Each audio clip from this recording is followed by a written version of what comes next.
first thing I have to say is a little bit of a confession. I do a lot of reading on a Kindle, and I know that there's a huge like anti-e-reader movement. Totally get that.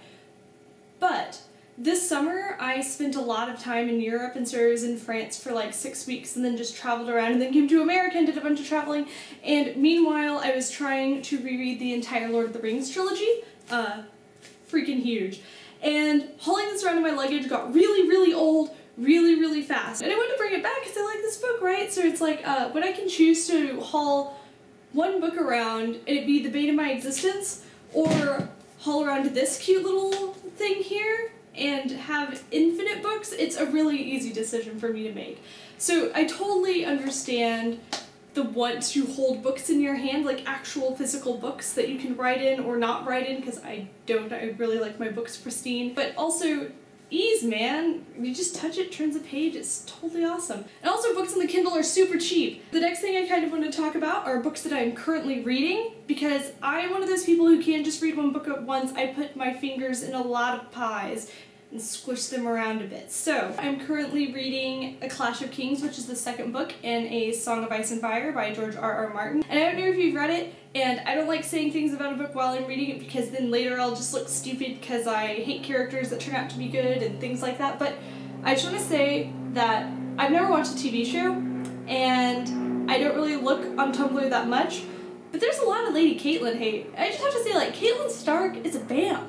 I don't know what all the hate's about. And I also don't like Tyrion that much. In comparison to the rest of the Lannisters, he's awesome, but like, man, he just is a creepy guy and he makes all these creepy jokes about his height, and it kind of weirds me out a little bit. And so some other books that I'm currently reading, I'm looking at this and there's a lot of nonfiction in here, and that's not normally how I roll. I'm a fiction sort of girl. So I'm reading Oliver Sacks' Seeing Voices. I'm really interested in sort of like deaf culture, but this book isn't very good. I have a lot of other books about deaf culture way better. Oliver Sacks, if you don't know, in the 70s and 80s was like the head honcho of neuroscience, so I assumed that this would be cool, but I'm about halfway through it and all he said is stuff that I already know and nothing really neuroscience at all. So I'm also reading Teach Yourself Android Application Development in 24 Hours, Biophysics of Computation, Information Processing in a Single Neuron. I'm not very far in because this is super dense. MATLAB for Neuroscientist, because I'm a neuroscientist and I like programming. Books that I want to read. So there's a problem with this. First, books are really heavy.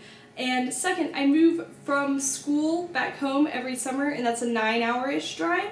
So I tell myself every year when I'm coming back that I'll only bring the books that I can realistically read during the school year, which of course I always bring a ton of books and then I never read that many of them. So last year I really wanted to get into science fiction, and I asked people on Twitter for recommendations and I got a ton of responses, so I ordered pretty much all the books that were recommended to me, but I haven't gotten around to reading them. One of them is Snow Crash, so I should probably read this before the school year's over. Also, showing my nerd colors, this is In Search of Memory by Eric Kandel, the man when it comes to the molecular basis of learning. I also really want to get around to reading the Mortal Instruments series. That's what's on my like immediate to read list, but who knows if I'll get around to it. But I am doing a 50 books challenge this year, so hopefully I'll get around to reading everything that I want to read. So now I'm going to talk about my favorite book. I'm really bad at favorites. Either I like something a lot or I don't, and it's hard to scale how much you like something in retrospect. But whenever people ask this question, is White Teeth by Zadie Smith. White Teeth is about these two families living in England, and there are Bangladeshi immigrants and Caribbean immigrants, and it's just kind of about their lives. It's really funny, but it's also very sad at the same time. So it really explores the cultural gap that sort of happens between the first generation in a new country and their parents. So it's also about the immigrants' internal struggle to kind of assimilate and keep their own culture at the same time, and the clashes that they sort of go through. Really good book. So I googled this book to make sure that I didn't lie to you guys at all,